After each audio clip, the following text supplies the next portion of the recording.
people talk about cheesy DJs to me, and honestly, they ain't DJs that are saying this stuff, it's other people.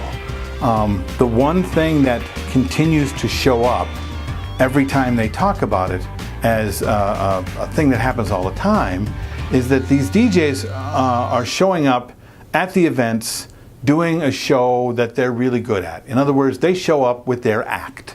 They show up with the way they play music, they show up with the way they say stuff, the jokes that they tell, the music that they play, the lights that they blink. They came in, they showed you a show, they showed you what they could do, okay? And that's where that comes from.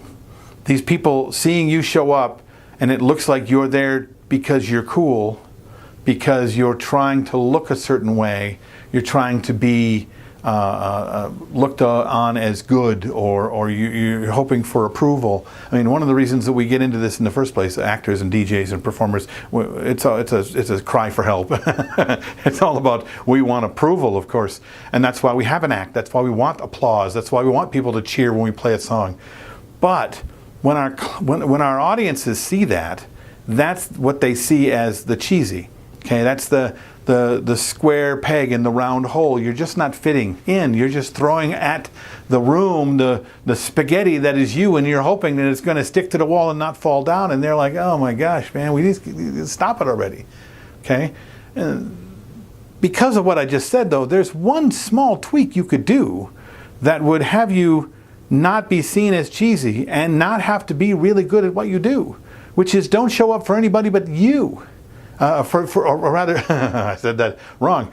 See how hard it is? We aren't even created that way. We aren't even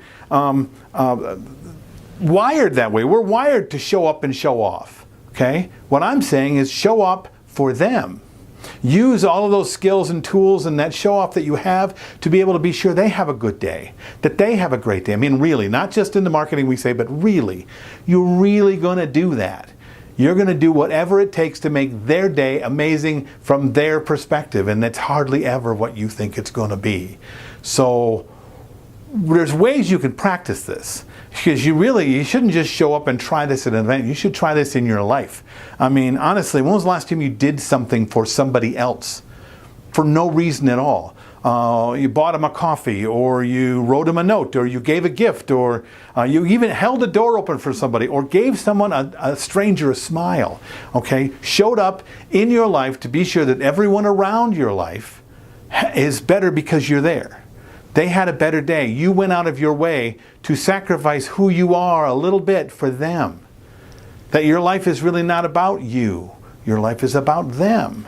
This is a practice in your life that could change things for you in a huge way, much less your business. Are you there really for them? We all say that we do, and we all say that we are. But if you start looking at it and start recognizing each thing that you do, start wondering, well, did I do that because I wanted to feel cool? Or I wanted to look a certain way? Or I wanted to be right? Or I wanted people to smile at me? Or did I give that to that person because that's what they wanted? Are you living for you? Or are you living for others?